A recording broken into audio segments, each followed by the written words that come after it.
어쨌든 오늘은 저희가 컬렉션을 하고 있는 여러 디자이너들하고 빈티지 가구들에 대해 설명을 드리려고 하는데요.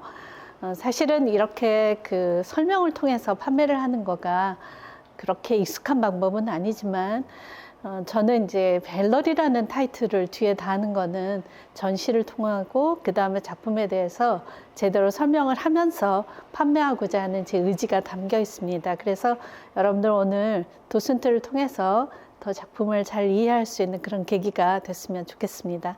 자, 그럼 출발하실까요? 네. 저는 사실 여러분들한테 제가 스스로 스페셜리스트라는 표현을 당당하게 쓰고 있는데요. 그 3명의 디자이너에 대해서 저는 굉장히 깊은 이해를 바탕으로 컬렉션을 하고 있습니다. 그 3명의 디자이너가 조지 나카시마, 그 다음에 피에르 잔느레, 샬롯 페리앙이에요. 그래서 제 그 갖고 있는 컬렉션의 대부분이 그 3 디자이너들로 이루어져 있고 또 그 외에 다른 컬렉터블한 디자인이 있으면 제가 별도로 또 모으고 있습니다. 그래서 다른 디자이너들은 흔치는 않으나 가끔 컬렉터블하다고 생각되고 제 눈에 예쁘다고 생각이 되면 그리고 그것이 실제 사용하면서도 돈이 되는 그런 그 가구라고 판단이 되면 생활의 사용이 중요하죠. 매우 중요합니다. 왜냐하면은 컬렉터블하다고 해서 실제로 오브제 같은 그런 성격의 가구들이 많거든요. 근데 오브제 같은 성격의 가구들은 실생활에서 쓸 수가 없기 때문에 그런 가구들은 들여봐야 예술품보다도 못할 수도 있어요. 왜냐하면 그건 벽에 걸면 그만인데 얘는 벽에 걸 수도 없는데 자리는 차지하고 있고 집이 뭐 한 200평, 300평 되면 그런 거 하셔도 돼요. 그러나 우리나라 가구 자체가 대부분 그 뭐 많이 커야 7, 80평이기 때문에 그런 그 주택에서 뭐 어떤 오브제를 위한 따로 공간을 갖고 있는다는 게 쉽지가 않아요. 그래서 우리가 실제 사용하면서 동시에 컬렉터블한 그런 가구들이어야지 가치가 있다고 생각이 돼서 그런 가구들로만 저는 컬렉션을 하고 있고 또 그렇게 소개를 드리고 있습니다. 그 중에 제가 가끔 컬렉션하는 디자이너가 이제 한스 베그너인데요. 한스 베그너의 이거는 CH27번 워낙 유명한 거라 그리고 이런 CH27 같은 경우는 지금도 리프로덕션이 계속 되고 있기 때문에 많이 가치가 올라가고 있지는 않아요. 실제로 그 포인트를 굉장히 중요하게 생각하셔야 돼요. 그래서 지금도 그렇게 계속 그 생산을 하고 있는 피스 같은 경우에는 컬렉터들 입장에서는 재미가 없어요. 사람들 참 부자들 심리가 묘한 것이 내가 갖고 있는 걸 남이 갖는 걸 썩 좋아하지 않아요. 남이 갖고 있지 않는 거, 나만 갖고 있는 거, 비교적 그 희귀한 것들 그런 것에 대한 니드가 많다 보니까 그런 피스들이 아닌 경우에는 가치가 올라가기가 어려워요. 참 그 괘씸하고도 묘한 심리인데 어쩔 수 없어요. 그 심리는. 네, 그래서 그 피스고요. 그 다음에 요 이제 테이블은 뭐 여러분 잘 아시는 잔느레 피스예요. 잔느레 같은 경우에는 실제로 찬디가르 프로젝트를 통해서 굉장히 많은 가구를 디자인을 하게 됐는데 그 프로젝트는 이제 여러분들 잠깐 소개를 드리자면 인도의 찬디가르란 도시를 르끄르부제하고 잔느레가 동시에 도시 하나를 만들었어요. 근데 도시 하나를 만들다 보니까 어마어마한 그 가지수의 그 다음에 카테고리의 가구들이 필요했죠. 주로 이제 그 공공서에 들어가는, 공공기관에 들어가는 그런 가구들이 이제 제작되고 디자인됐습니다. 실제로 제가 이제 전시를 통해서 판매를 하기 위해서, 이게 잔느레에 대한, 찬디가르에 대한 전시를 2번 했어요. 근데 그 2번 하기 위해서 아무것도 모른 채, 또 그 다음에 책만 통해서 이 잔느레를 알 수는 없잖아요. 그래서 제가 2번 거기에 방문을 했었는데 대부분의 저를 빼놓고 다른 사람들이 다 건축가들이었어요. 왜 그러냐면 찬디가르라는 도시는 지구상에서 뭐 사실 그들의 입장에서는 잔느레보다 르꼬르부지에가 훨씬 중요한 사람이니까 르꼬르부지의 건축물이 가장 많이 남아있는 도시인 거예요. 지구상에서. 그러니까 어디에 하나 이런 게 아니라 그 섹터가 여러 군데 있는데 그 섹터 1하고 섹터 16 같은 경우는 거의 르꼬르부지의 건축물이에요. 다.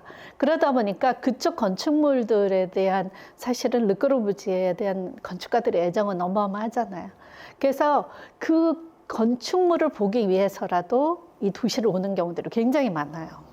그래서 이제 그 도시에 이제 건축물들을 만들면서 사실은 건축물에 들어가는 가구는 잔느레가 대부분을 디자인을 하게 되죠. 근데 잔느레는 그 전에는 이미 르꼬르부지의 사촌 동생이라는 거 혹시 아시나요? 몰라요. 왜 그러냐면 르꼬르부지에가 이름을 바꿨어요. 이게 예명이에요.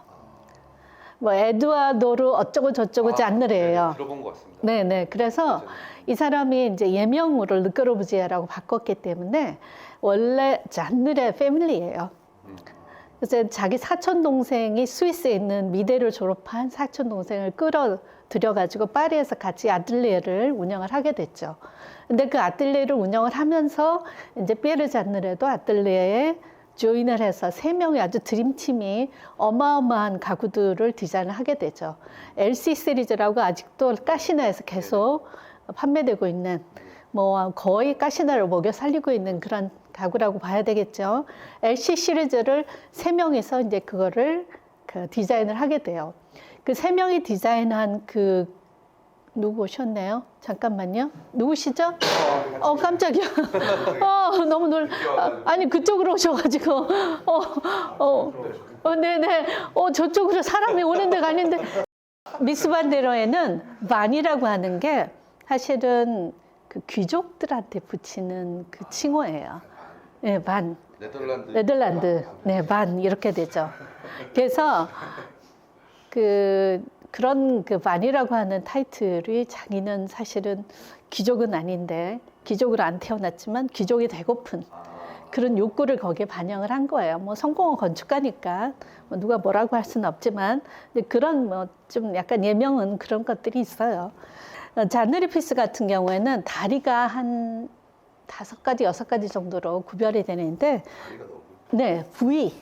얘는 V라고 생각하시면 돼요. 저렇게 생겼으면 내가 잔느레라고 보면 거의 맞다. 그렇죠. 굉장히 시그니처죠. 저 다리. 네, 시그니처고 그 다음에 X도 있어요. 좀 이따 제가 보여드리는데 X도 있고 그 다음에 U자도 있고 그 다음에 어떤 애들은 그냥 자기 몸이 다리인 아이들도 있고 뭐 등등 해서 한 5가지, 6가지 다리가 있는데 잔느레 피스 같은 경우는 그게 딱 디테일이 그 데니시 그 피스처럼 그렇게 많지는 않아요. 그럼에도 불구하고 그 기하학적인 라인이 어느 세팅에 갖다 놔도 굉장히 잘 어울려요. 지금 봐도 너무 멋있고. 네, 그럴 수밖에 없는 게 실제로 소재를 비싼 소재, 나무 소재, 지금 쓸 수 없는 소재를 썼을 뿐이지 디자인은 굉장히 모던해요. 굉장히 모던해서 이 아이가 어떤 디자이너 세팅에다 갖다 놔도 잘 어울리는 굉장히 묘한 매력이 있어요. 그래서 조금 이따 제가 다른 데 가서도 설명을 드릴 텐데 나카시마에 거의 유일하게 어울리는 디자인이라고 보시면 돼요. 나카시마랑 이제 조합을 했을 때. 네네. 다른 디자인은 거의 다른 디자이너 피스는 나카시마 피스랑 어울리기가 쉽지가 않은데 잔느레 피스는 가장 잘 어울려요. 멋있다. 네, 일단 그 다음에 요 뒤에 보시면 이제 이게 샬럿 페리앙 피스인데요. 샬럿 페리앙이 그 아프리카의 칸사도, 그 모리타니아라고 하는 나라에 그 칸사도라는 도시에 그 프랑스 알미늄 공장을 세우는데 그 공장에 프랑스인들의 숙소가 필요했는데 그 숙소의 인테리어를 담당하면서 그때 디자인했던 그런 캐비넷이에요. 그래서 이 캐비넷을 칸사도 캐비넷이라고도 해요. 네네. 나무하고 쇠하고 이 조합을 많이 하는. 쇠하고 나무하고 그게 이제 잔느리하고 좀 다른 페리앙의 영역인데 페리앙도 나중에는 나무로 돌아와요. 참 희한하죠. 디자이너들이요. 그 LC를 할 때만 해도 기계적인 그런 그 가구에 굉장히 관심이 많아서 뭐 철 같은 거 그런 것만 그 끌어와서 소재를 써서 가구를 디자인했잖아요, 페리앙이. 근데 점점 세월이 가면 갈수록 나무를 훨씬 더 좋아하게 돼요. 근데 그거는 여러 가지 뭐 이유가 있겠지만 사실 1941년도부터 43년도인가? 그 3년 동안 그 일본의 그 디자인 컨설턴트로 갔었거든요. 그래서 그 디자인 컨설턴트로 가면서 일본 가구에 그 굉장히 그 영감을 많이 받았어요. 그 후로 나무 피스로 막 돌아가요. 그리고 실제로 기계적인 생산보다는 핸드크래프트적인 전통을 굉장히 많이 가미하려고 애쓰면서 점점 목가구 비율이 높아져요. 근데 뭐 여러 가지 얘기들이 있어요. 근데 참 이 여인은 그 흡수력이 굉장히 스폰지처럼 좋은 게 잔느레를 만나면 잔느레 비슷해지고 그 다음에 프로베를 만나면 프로베 비슷해지고 그 다음에 나중에 결국 50년대 후반쯤에 가서 자기 거를 찾은 게 아닌가 싶어요. 근데 되게 프로베 비슷해요. 지금 우리가 뭐 후대에 평가를 하자면 이 정도 되면 천재적인 디자이너라고 얘기해야 되지 않겠습니까? 예, 굉장한 재능을 가지고 있는 사람이고 자기 것뿐만 아니라 남의 것도 흡수해서 자기 것으로 만드는 그런 영특한 재주가 있는 사람이라고 봐야 되겠죠. 그래서 요거는 이제 3도어 있고 4도어 있고 5도어가 있는데 저는 지금 저쪽에 나중에 설명해 드릴 텐데 5도어하고 4도어 두 개를 가지고 있습니다. 네. 가격은 어느 정도 된다고 아까 말씀은 안 해주시고 뭐 이제 거의 작품 수준 거의 작품 수준이라. 그뿐 아니라 그 숙소에 들어가는 걸로 이걸 디자인을 했기 때문에 피스 자체가 그렇게 많지가 않아요. 근데 원래 세상의 이치는요 수요와 공급에 따라서 가격이 결정되잖아요. 예. 그래서 얘가 그렇게 많지가 않은데 얘도 참 묘한 게 지금 1956년도 5년도 그쯤에 이제 디자인되고 생산된 건데 70년 전에 디자인되고 제작된 것들이 딱 우리 현생에서 디자인된 것 같은 느낌 안 들어요? 매우 컨템포러리하죠. 그래서 이 아이가 지금 디자인했다고 해도 누가 이의를 제기하지 않을 정도 이건 정말 그래요. 굉장히 컨템포러리해요. 근데 그것에 있어서 그 페리앙 피스를 추종하는 사람들이 굉장히 많아요. 왜냐하면 거의 이거는 아마 세월이 흐르고 또 흘러도 그 시대에 디자인된 것 같은 그런 느낌으로 남아 있을 거예요 아마. 긴 세월이 흘러도. 그래서 가치가 있을 걸 거고 그래서 저건 비쌀 거고. 그래서 이제 그런 아이들을 시정적이고. 표현을 타임리스라고 하잖아요. 타임리스. 네. 근데 그런 타임리스 피스가 될 거라고 확신해요. 이게 의자 근데 뭐 제일 중요한 거는 이 세월의 흔적이 이게 이렇게 보관돼 있다는 게 진짜. 이거는 정말 상태가 너무 뭐 그때 당시에 저렇게 만들었을 때도 저 상태는 아니잖아요. 좀 네네. 세월이 지난 저 상태가 너무 네네네. 멋있는 원래 최고 멋쟁이는 그 뭐라 그래 파티나라고 하는 네. 말이 혹시 뭔지 아세요? 구두에도 사용하고요, 옷에도 사용하고. 녹이 자연스럽게 세월에 따라서 그렇죠. 색깔이 바뀌는 거. 네네. 그러니까 나무에도 그렇고 그다음에 쇠에도 그렇고 가죽에도 그렇고 뭐 이렇게 파티나라고 앉는다는 거는 세월의 흔적이 거기서 그대로 잘 녹아 들어가 있어서 실제로 또 다른 중의적인 게 있는데 또 다른 의미로 아주 멋지게 늙은 신사라는 표현도 있어요. 파티나가. 진짜 멋있는 남자들 보면은 애기들이 흉내낼 수 없는 그런 경지의 멋들이 있잖아요. 네네. 그러니까 그런 거라고 생각을 하시면 돼요. 그러니까 그 새것, 날것 이런 것이 주지 못하는 그 원숙한 아름다움. 근데 그런 거라고 생각하시면 돼요. 이렇게 설명을 하면 되는데 빈티지를 그래서 이게 배운 게 없어. 저희는 이렇게 설명을 못 하고 되게 듣기 좋게 설명을 되게 잘해. 빈티지 옷도 똑같거든요. 현대에 와서 입을 수 있어야만 가치가 올라요. 그렇지. 현대에 와서 입을 수 없으면 어차피 관상용밖에 안 되니까. 실제로 쓸 수 있느냐 없느냐, 그리고 지금도 입을 수 있는 핏이냐 아니냐 똑같아요. 소재도 지금은 그 소재들이 다 없고 현대화돼서 많은 양을 생산하도록 개발이 바뀌어 있고, 그러니까 옷하고 거의 똑같아요. 옷에서는 뭐 에이징이라고 그러기도 하고 페이딩이라고 그러기도 하고, 이렇게 세월이 지난 흔적은 빈티지처럼 똑같이 만들 수가 없는 거잖아요. 그러니까 그런 것들이 저희도 되게 가치가 많거든요. 그러니까 가구 정도의 가격은 아니어도 나만 가질 수 있는 것도 있고 아무나 안 가지고 있는 것도 있고.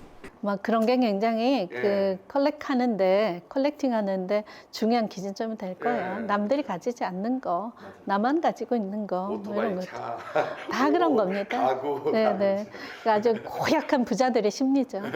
안경까지 그러니까. 네. 그 다음에 요거는, 이거 예, 칸사도 지방에서 이거는 칸사도 벤치예요.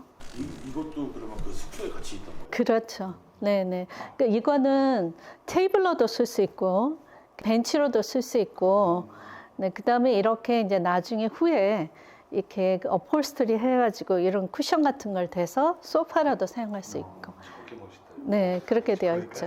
네. 근데 이거는 이제 그 어폴스토리 하는 거는 쿠션 만드는 거는 각자 이제 판매자가 자기가 어떻게 만드느냐는 그 사람의 취향에 달려 있어요. 근데 저는 이렇게 대부분이 한 요 정도로 끊겨가지고 이 바탕 이거 아래 쿠션하고 등 쿠션하고 똑같이 끊어버리는데 저는 그러면 좀 재미가 없어서 예를 들면 언밸런스하게 길게 뺐어요. 네. 자, 그 다음에 이제 이것도 굉장히 중요한 피스인데, 이건 샬롯 페리앙의 그 베르게르라고 하는 스툴이에요. 근데 베르게르 스툴은 이 조그만 아이가 보통 다 2천만 원이 넘어가요. 그러니까 그 뭐 가격의 문제라기보다는 실제로 굉장히 활용도가 높아요. 네, 지드래곤 집에 한 10개 있고, RM 집에도 한 10개 정도 있더라고요. 얘가 스툴이라고 사실은 명명이 되어 있긴 하는데 스툴로 사용되는 것보다는 사이드 테이블로 쓸 때가 되게 많아요. 오히려 소파 같은데 옆에 놓고 스툴로 놓을 때가 사용할 때가 훨씬 더 많아요. 그리고 이제 조그만데 무겁죠. 네, 원목이라 하이하고 로우가 두 가지가 있어요. 얘가 이제 원래 그 트리포드라 그래서 다리가 세 개잖아요. 근데 그 세 개의 다리가 아주 균형 잡히게 예쁘게 퍼져 있고, 그 다음에 하이하고 로우하고 이렇게 세트로 해놓으면 훨씬 더 예뻐요. 하나 있는 것보다는. 완전 돈 많은 사람들의 컬렉팅의 영역이구나. 어찌 보면. 네, 근데 그게 뭐 그 정도로 여유가 있지 않으면 못하는 것들이 그렇지. 뭐 그렇기도 하고 이제 그 사실은 사이드 테이블을 어차피 사야 된다면 뭐 그들 입장에서는 뭐 이걸 사는 게 컬렉팅도 되고, 그 다음 내가 사용하기도 좋고, 그리고 예쁘고, 어느 세팅에 갖다 놔도 굉장히 잘 어울려요. 시장은 되게 작죠. 매우 작아요. 매우 작습니다. 뭐 그건 굉장히 잘 지적하셨는데 크지 않아요. 네네. 빈티지 그 옷으로 따지면 어떻게 보면 이런 스툴의 원본이지 이게. 이 정도 되면 50년대 리바 있어. 아 이걸 흉내네. 네. 자, 그 다음에 여기 뒤에 보면은 샬롯 페리앙의 이거는 누아지라 그래서 이게 영어로 하면 클라우드예요. 구름이란 뜻인데 누아지 북셀프인데요. 이것도 이제 칸사도에서 같이 프로젝트 할 때 디자인했던 피스예요. 그래서 요거는 저기 가서 보면은 요거는 이제 왼쪽이 똑같이 끊겼잖아요. 근데 이렇게 양쪽으로 이렇게 펼쳐져 있는 아이들도 있고, 한 디자인이 한 서너 가지 정도 종류가 베리에이션이 있어요. 그래서 요거는 이제 주로 벽에 거는 거기 때문에 실제로 이 피스 자체가 굉장히 오브제성이 강하죠. 그런데 동시에 뭐 그렇다고 하더라도 얘가 못 쓰는 게 아니라 이렇게 뭔가 자기가 그 소중히 컬렉팅 해왔던 오브제들, 조그만 아이들, 그 다음 책들, 그런 것들을 여기다가 뭐 아무튼 전시하듯이 디스플레이하면 장식 효과가 굉장히 뛰어난 아이죠. 그때도 부자들이 사던 가구인가요? 그렇죠. 근데 이제 그 페리앙 같은 경우에는 장프루베랑 같이 60년대 초반부터 70년대 중반까지 파리의 멋쟁이들이 굉장히 많이 드나드는 스테프 시몽이라는 갤러리가 있었어요. 디자인 갤러리. 근데 그 디자인 갤러리에는 페리앙, 그다음에 프루베, 노구찌, 저 디자이너 등등 그 시대에서 진짜 최고로 잘 나가는 디자이너들이 소속된 디자인 갤러리였어요. 그래서 그 디자인 갤러리의 전속으로 있으면서 디자인한 피스들이에요. 저런 아이들은. 이게 다 이거 누아지도 그렇고 그다음에 요거 사이드보드도 실제로는 그 프로젝트를 위해서 디자인했지만 스테프 시몽 소속이어서 디자인하기도 했어요. 자, 그다음에 이제 이건 잔느레 피스인데요. 이거는 그 스크린이에요. 그 우리나라 치면은 병풍이라고 생각하시면 되고, 그다음에 요거는 이제 잔느레 피스. 이거 브이레그 알겠죠? 이제 브이레그 보시면 잔느레라는 거 알겠죠? 근데 이거는 대부분 의회에서 많이 썼던 거예요. 그래서 되게 별거 아니에요, 실제로. 잔느레 피스를 보면 디테일이 많지도 않아요. 근데 저 별거 아닌 게 저렇게 만들기가 힘들잖아요. 아, 물론 그렇기도 하고요. 실제로 매우 스마트해요. 왜냐하면 다리가 이렇게 네 기퉁이 끝에 달려 있잖아요. 네. 의자를 보면 그게 제일 잘 지탱해주는 그건가? 그럴 것 같죠. 네. 이제 그럴 것 같은데 사실은 그렇게 만들면 특별히 디자이너가 자기 거기서 그 남과 다름을 뽐낼 그럴 요소들이 많지가 않아요. 디자인을 완전 기하학적인 그런 요소들을 끌어들여 가지고 남과 완전 차별화시킨 거죠. 잔느레 같은 경우에는. 그래서 이 피스는 특별한 그런 그 디자인 크래프트적인 요소가 없음에도 불구하고 매우 남과 차별화되는 거예요. 그리고 실제로 이게 또 스마트하다는 얘기가 어떤 면에서 스마트하냐면 보통 네 기퉁에 다리가 있는 경우에는 사람들이 앉으면 여기 뒤에가 하중에 실려요. 왜냐면 이렇게 기대기도 하고 그 다음에 이제 일어설 때도 뒤를 밀면서 이렇게 일어서잖아요. 그래서 뒷다리에 다 굉장히 하중이 많이 실어서 뒷다리에 스트레스 굉장히 많아요. 그래서 네 기퉁에 있는 그런 의자들을 보면은 거의 뒤에가 망가져요. 다리가 부러져도 뒷다리가 부러지고 그 다음에 이제 이렇게 조립을 한 거면 이렇게 이격이 벌어진다 그러죠. 이격이 벌어져도 뒤에가 벌어져요. 그런데 얘는 앞에 있는 것이 뒤로 가고 무게가 또 뒤에 있는 게 앞으로 오게끔 되어 있잖아요. 굉장히 스마트해요. 그래서 하중이 고르게 분산되는 그런. 근데 그 잔느레와 나카시마의 조합성에 대해서 제가 여기 이 광경에서 이제 얘기를 드릴 수 있어요.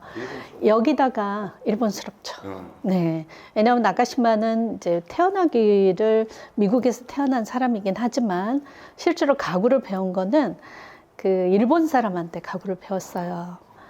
원래는 이제 MIT에서 건축을 전공하고 그 다음에 이제 건축 원래 하는 사람들이 가장 잘 하는 것 중에 하나가 여행을 통해서 그 건축을 배우는 것들이 많아요. 그래서 이제 나카시마 같은 경우에는 건축을 전공하면서 실제로 이제 각국을 돌아다니면서 이제 건축물에 대한 이제 연구를 하게 되는데 그 중에 한 곳에 이제 인도를 가게 되고 그다음에 인도에서 이 사람은 거의 약간 도인 같은 사람이에요.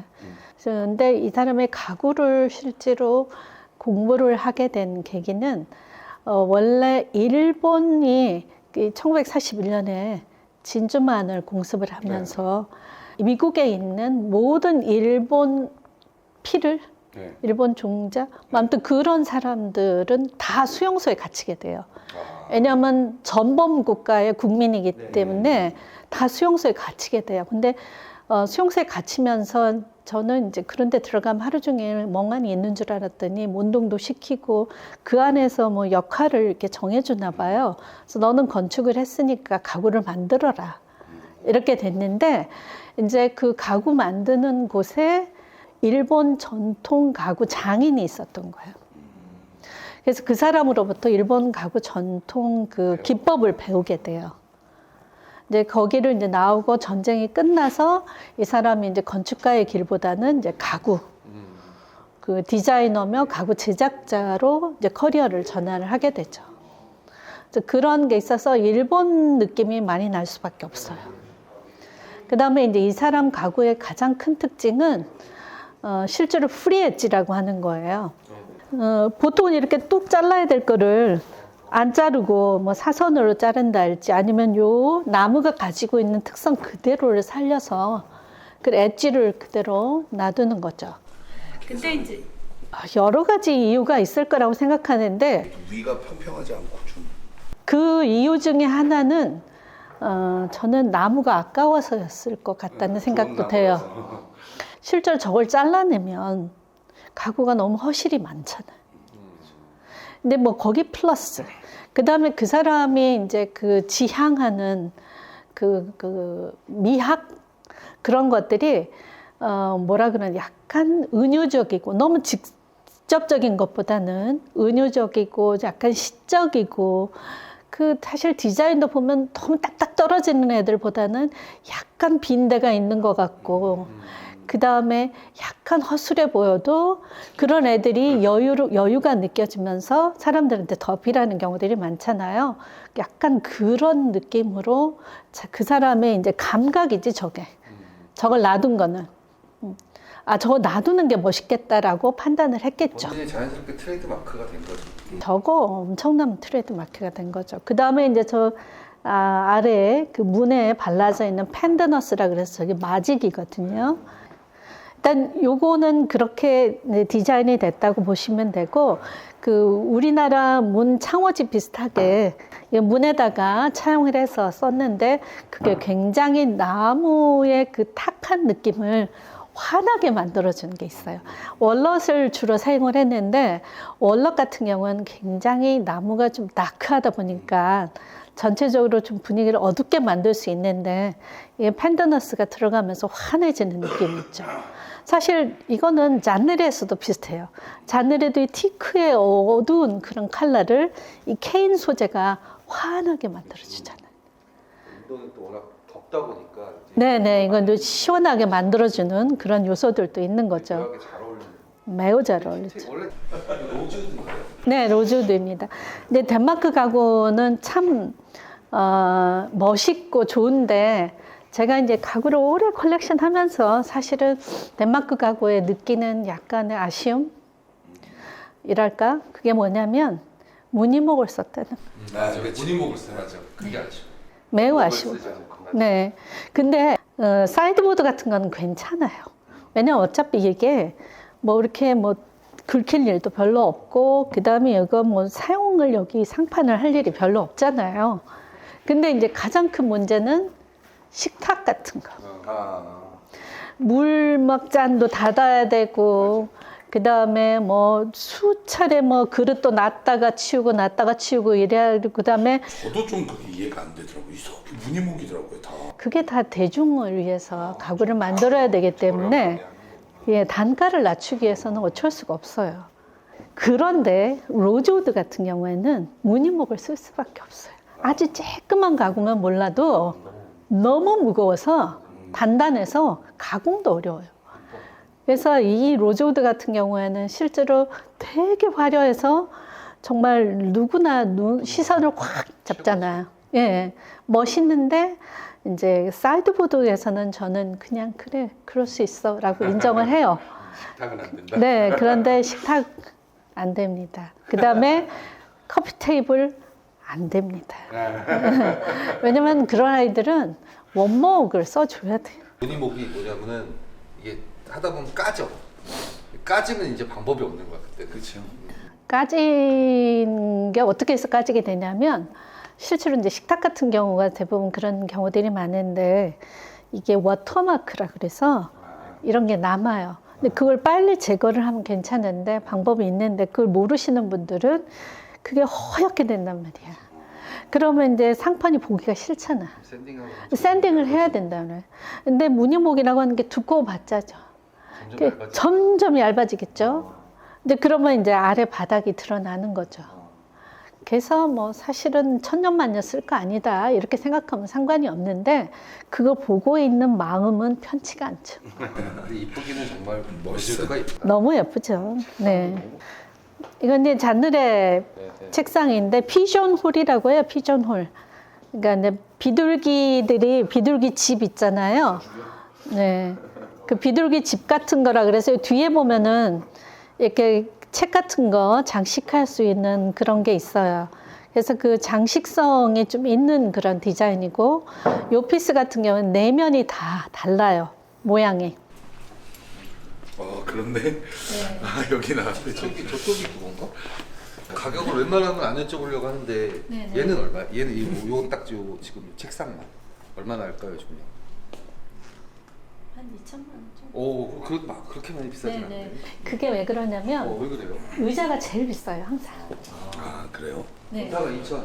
진짜 멋있다. 의자는 실제로 그 직선으로 만들 수 없는 게 있어요. 그래서 의자 매우 만들기가 어려워요. 딥하게 들어가면 의자의 가치가 크구나. 네, 그 만들기가 어렵기 때문에 그 만드는 과정에 워낙 많은 그런 그 인풋이 들어가서 그럴 수밖에 없어요. 아, 참, 요거는 그 출신을 얘기해요. 출신. 없는 것도 가끔 있어요. 찍혀 있어야 더 비싸요.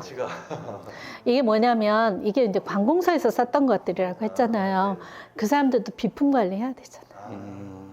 그래서 이렇게 함부로 막 거기다가 막 이렇게 썼어요. 갤러리 수준이구나 진짜.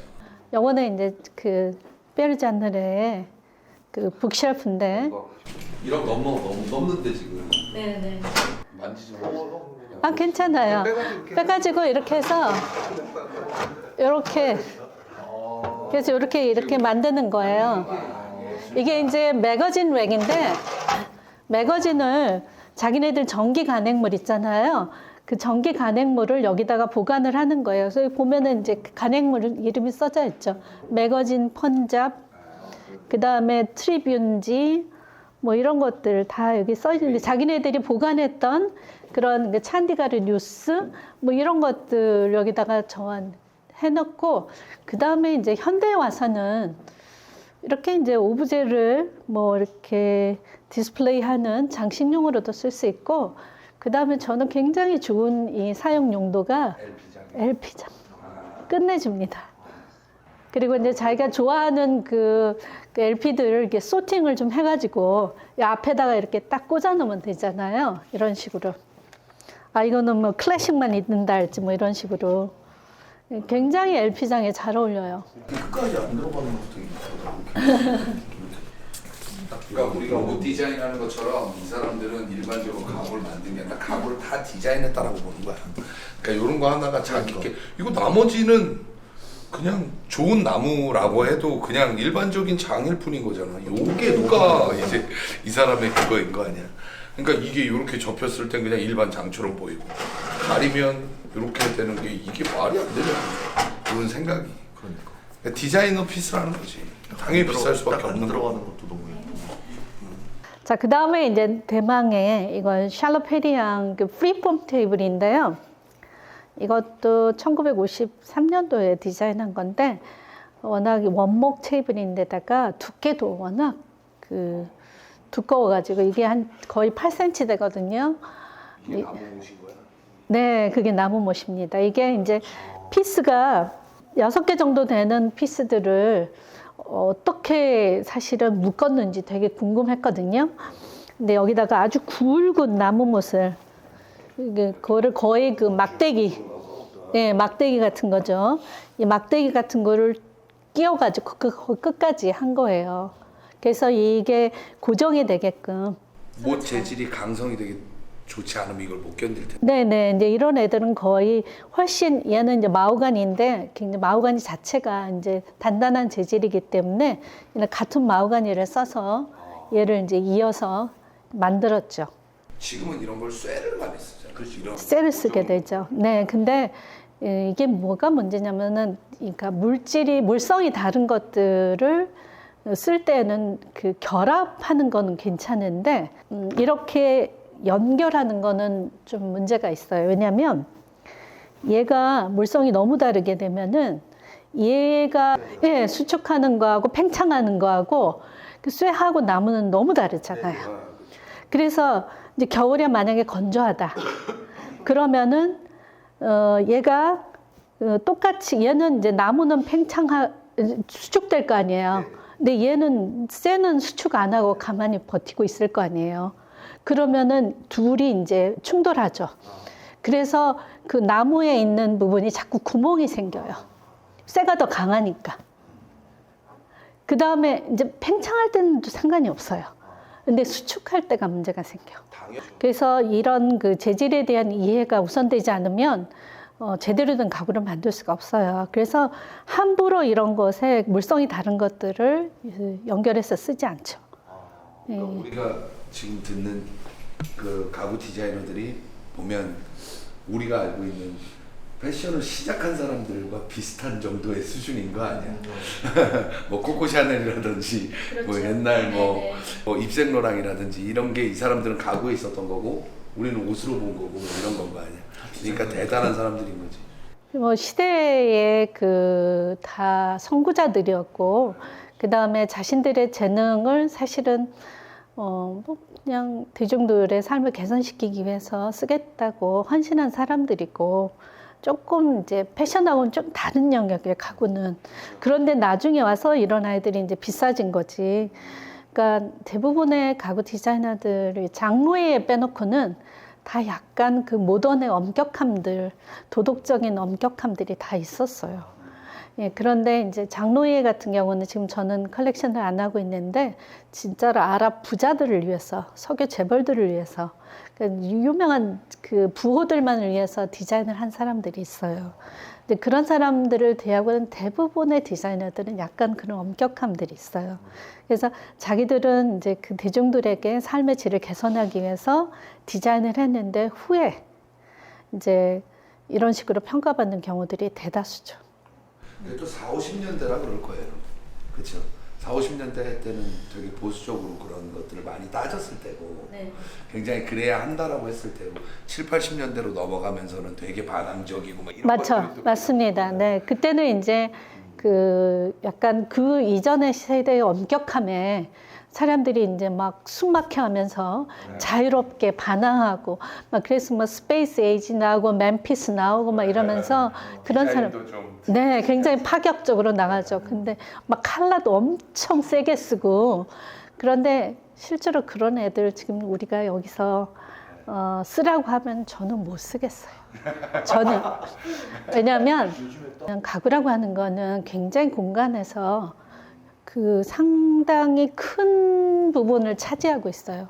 그러니까 공간을 차지하는 면적 자체가 커요. 가구는.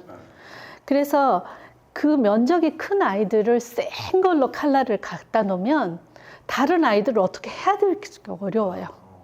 집이라는 게 조화가 그러니까 대부분의 컬러를 쓸 때 인테리어 디자이너들도 그 다음에 스타일링 해주는 사람들도 가구는 조금 미니멀하고 조금 톤 다운되게 하고 차라리 뭔가 거기서 자기들이 베리에이션을 가하고자 한다면 쿠션이나 그 다음에 천이나 아니면 뭐 조그만 오브제나 이런 데서 좀 세게 가도 그런 아이들은 가구에 이렇게 적당하게 묻혀서 조화를 이루니까 그런데 가구 이렇게 큰 면적을 차지하는 애들한테 막 칼라 집어넣고 막 이러면 다른 애들이 갈 데가 없어요. 그렇죠. 조화롭게 어울려야 되는데 그게 되게 어려워요. 진주 이렇게 딱 차분한 맛이 없으니까 무거운 느낌 자체가 없으니까 그런 것들이 이제 무겁고 모던하고 이런 것들이 오래 보면 볼수록 좋은 그 맛이 있는데 이제 좀 딱 눈에 띄는 예쁨이 있어버리면 빨리 질리더라고요. 그런 거는 이제 또 뭐 제 개인적인 생각에는 약간 취향의 차이인 것 같아요. 또 그걸 70년대를 80년대 좋아하는 사람 되게 좋아하거든. 그쪽으로 이렇게 디자인적으로 파격적으로 스페이스 에이지에서 뭔가 파격적으로 되고. 근데 그 안에서도 또 모던이 있어. 색깔도 지금 보면은 지금 쓰는 저 빨간색이 아니거든. 지금 낼 수 없는 빨간색이 있다고 특유의. 그러니까 나도 취향이 형 그러면은 그쪽은 아닌가 봐. 나는 그거를 파는 가구 숍들을 가봤거든. 근데 나는 그게 150인 게 더 싫어. 이게 1000인지라는 건 그냥. 그게 왜냐면은 애매할 것 같아. 그러니까 뭘 사도 애매한 걸 사는 걸 안 좋아하는 스타일이라. 이제 맞습니다. 네, 애매한 것 같아. 취향에 따라 다르고요. 취향인 것 같아. 그런데 이제 제가 25년간 가구 컬렉션을 했잖아요. 25년 동안 가구 컬렉션을 하면서 정말 수많은 가구들을 봤는데 결국 정답은 저한테는 그랬어요. 쉽게 질리지 않는 것들이 정답이더라고요. 맞아. 네, 보면 볼수록 좀 맞아. 네. 그래서 그 약간의 엄격함이 있는 것들이 오히려 오래 가더라고요. 네, 그래서 그 산뜻한 맛은 떨어져요. 네, 산뜻한 맛은 떨어지는데 처음에 이제 가구를 관심 갖고 막 볼 때는 그 산뜻한 것이 끌리는 것들이 많아요. 옷도 그렇지 않아요? 네, 네. 그런데 시간이 지나면 갈수록 이제 자기 취향 찾아가고 그리고 되도록이면 좀 그 기본이 제대로 된 것들. 근데 그런 애들에 점점 더 끌리게 될 수밖에 없어요. 그래서 제가 25년 동안 컬렉션 하면서 답을 약 한 13년 전에 찾은 게 원목으로 간 거예요. 그 전엔 저도 데니시도 사고 막 그랬어요. 네. 사모님 생각하실 때는 요즘 가구 디자인들은 어떻다고 보세요? 막 유명한 데들 많잖아요. 요즘의 디자이너들이 가구 디자이너들한테 제가 되게 안타깝게 생각하는 게 1940년대, 50년대, 60년대 이미 다 만들어져 버렸어. 네, 없어요. 다 그냥 재생하는 것 뿐이지 없어요. 그러니까 그게 근데 막상 지금 구매하고 있는 지금 생산하는 것도 옛날 맛은 안 나나요? 안 나죠. 안 안 나죠? 나요. 칠이 달라요. 완전 신이 생각을 다르고. 생각하는 거니까 그대로 딱. 그리고 그때 소재가 없을 거고. 그러기도 하고요. 뭐 소재보다는 실제로 그때는 사람 손이 많이 갔어요. 그렇죠. 디테일이 달라요. 일단 사람 손이 덜 간 거는 디테일에서 떨어지고 그리고 만듦새가 아무래도 좀 거칠고 뭐 그런 게 있어요. 그다음에 일단 소재에서도 너무 비싸서 못 쓰는 것도 많고 특히 이제 나무 가구들은 그래요. 나무 가구들은 지금 로즈우드 못 쓰고요. 이제 그 아예 체벌이 금지된 뭐 예 그러기도 하지만 비싸서도 못 쓰고요. 네, 그 다음에 지금 티크 비싸서 못 써요. 월넛도 비쌉니다. 아주 비싸요. 그나마 오크 정도가 조금 쓸만하기 때문에 요즘에 만드는 가구들은 오크 가구들은 좀 만들죠. 저는 이제 지금 정말로 이만큼 나이 먹고 보니까 컬렉션 하는 방식도 조금 달라졌는데요. 올해 컬렉션 하면서 쇼핑 패턴도 굉장히 많이 달라졌어요. 그래서 저는 이제 쇼핑의 원칙이 있습니다. 한 개만 필요한 거는 무조건 되도록이면 최고로 사려고 노력해요. 하나만 필요한 한 개만 필요한 것들은. 책상이다. 네. 여러 개 필요한 거는 섞어서 해요. 비싼 거하고 싼 거하고. 왜냐면 한 개 필요한 것들을 만약에 제가 제 성껏 그냥 제 그 원하는 만큼 못 사게 되면 자꾸 바꾸고 싶어. 그래가지고 이전에 샀던 것들이 쓰레기가 되는 거야. 그렇죠. 샀던 값도 못 받고. 어떻게 처리도 못해요. 네네네. 특히 가구는 그게 심해요. 왜냐면 워낙 덩치가 있다 보니까. 그리고 무슨 중고마켓이나 이런 게 굉장히 활성화되어 있는 것도 아니어서 실제로 처분하기도 쉽지도 않아요. 그래서 가구 같은 경우에는 딱 한 개만 필요하다면 되도록이면 후회하지 않는 세컨드 초이스 말고 퍼스트 초이스로 했으면 하는 게 제 바람이에요. 제 어드바이스입니다. 네.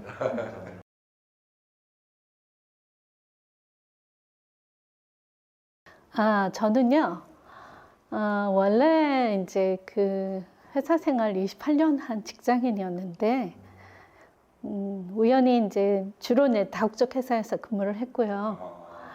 그 다국적 회사에서 22년 근무했죠. 근데 이제 그때 회사에서 미국에서 2년 근무를 할 수 있는 기회가 주어졌어요. IMF 터지기 전에 이제 그거 미국에 가서 그 생활 집기들 이런 것들 하나도 안 사고 옷만 들고 이제 미국에 갔어요.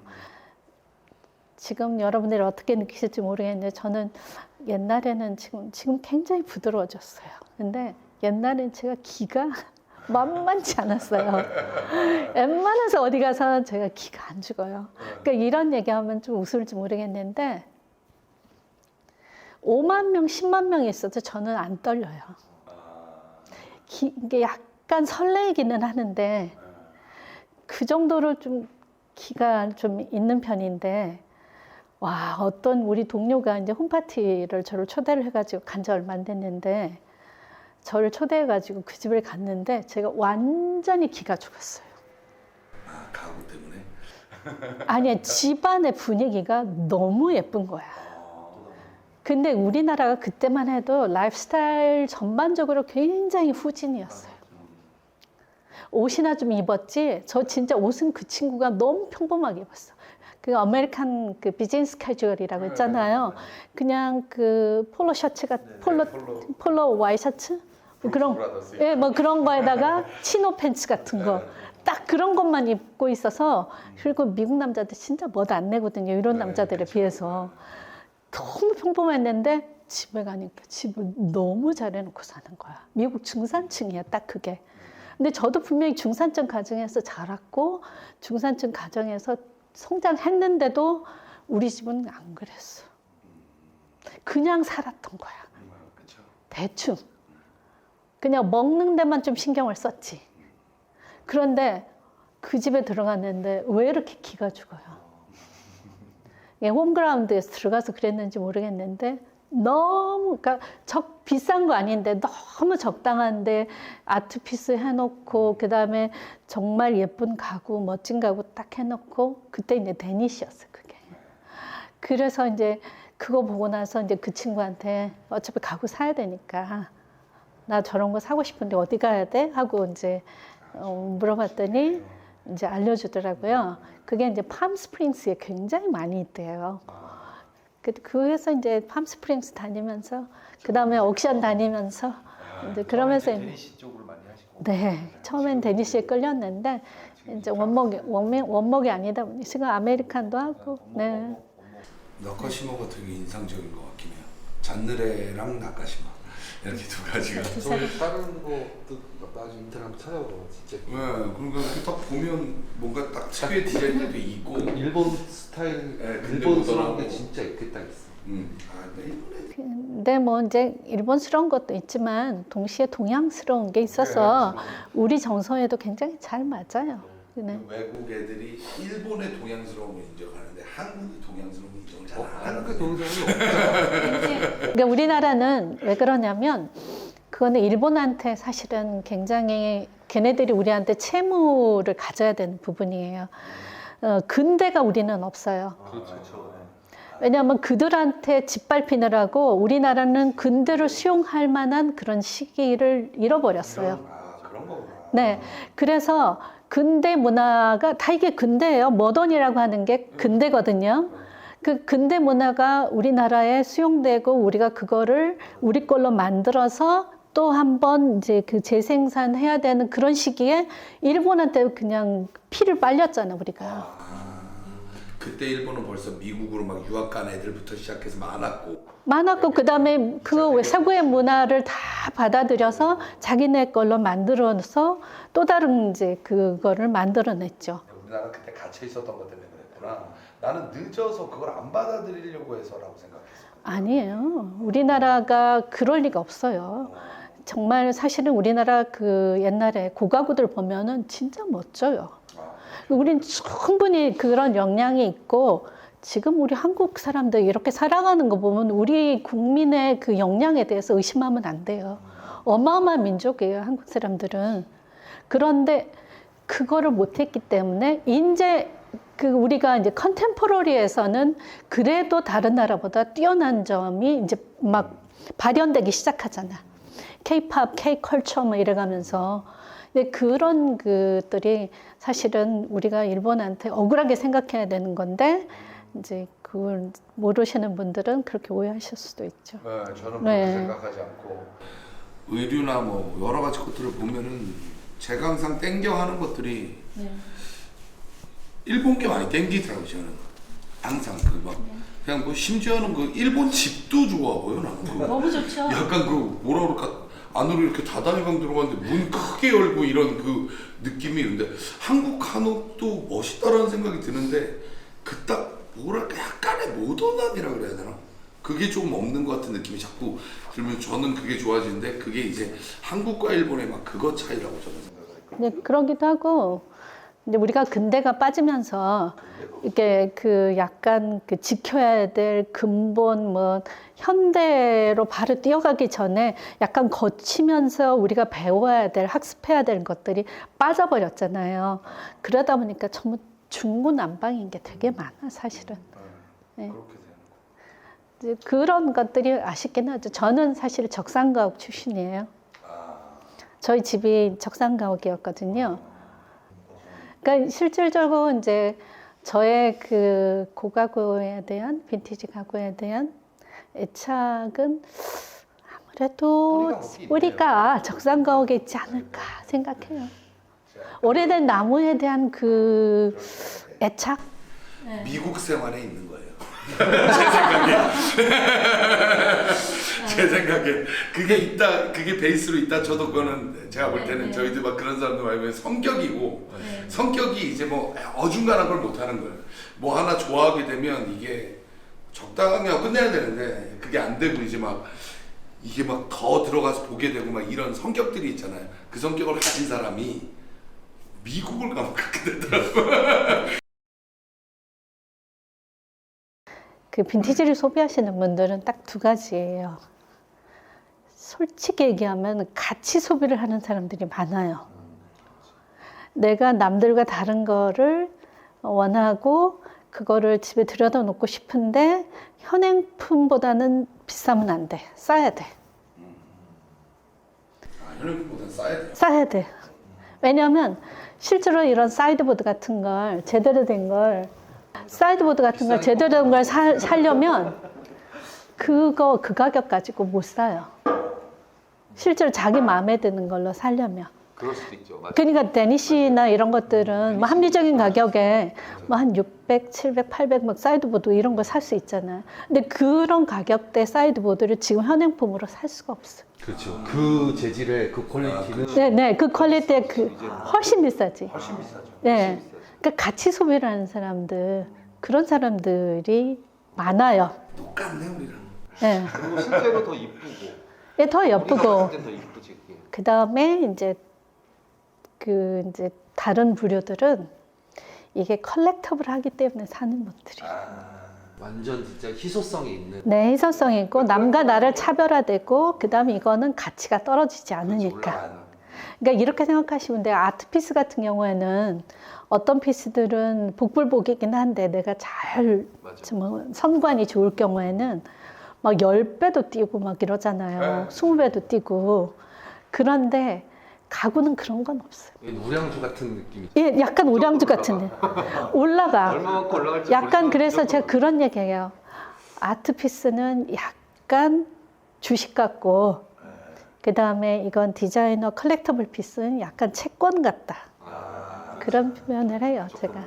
네. 근데 지금 잔느레 같은 경우는 그때보다 지금 거의 이제 뭐 예술품 공지로 올라가는. 네. 그러니까 오토바이 할리 데이비슨 5, 60년대 4, 5, 60년대 오토바이 그런 거랑 똑같잖아요. 그렇지. 오토바이 가격이 거의 10년새 배 이상 올랐으니까. 근데 그 다 컬렉터블 하지는 않아요. 뭐든지 빈티지가 지금 사실은 매입가가 내가 작년에 샀을 때보다 올해 샀을 때 매입가가 높아질 수 있어요. 셀러 입장에서는. 그래서 점점 가치가 오른다 이렇게 얘기할 수 있어요. 그런데 이게 한순간에 확 바뀌는 때가 있다고. 제가 이제 덴마크 가구를 사거나 프랑스 가구 사러 갈 때 보면은 대부분의 그 딜러들이 선대 때부터 다 가구를 하시던 분들이 많아요. 그래서 부모들한테 그걸 배워가지고 하는 사람들이 많단 말이에요. 근데 그 사람들이 저한테 하나같이 얘기했던 게 뭐냐면 옛날에 앤틱 가구를 했잖아, 부모님 때는. 이거 제발 판매하게 해달라고 저한테. 내가 싸게 줄 테니까 다 가져가라고 그래요. 그런데 앤틱을 어떻게 우리나라에서 소비를 해? 못하잖아. 이태원도 다 죽었잖아. 완전히 우리 엄마들 옛날에 20년 전, 10여 년 전 앤틱 가구 어마어마하게 샀잖아. 근데 그 앤틱 가구가 지금 어디 둘 데 있어요? 사실 우리는 대부분의 그 가옥 구조가 아파트이기 때문에 아파트에 앤틱이 어울릴 수가 없어요. 근데 그때 유행이라고 샀단 말이야. 근데 그 우리나라뿐만이 아니라 서구도 대부분 마찬가지. 앤틱만 잔뜩 남아있는 거야, 자기들 창고에. 근데 자기들 일어서는 이제 모던을 해야 되니까 모던을 취급을 하고 있는데, 모던 빈티지를. 앤틱을 이걸 창고에 내내 쌓아놓고 있으려니 속이 뒤집히는 거지. 그 앤틱이 그거죠. 무늬 같은 게 이런. 막 이렇게 선 요란하고 막 이런 것들 있잖아. 네, 응. 저희 처갓집에 되게 많거든요. 그러니까 지금 엄마들 나이 한 70대? 이때 어마어마하게들 샀죠. 네.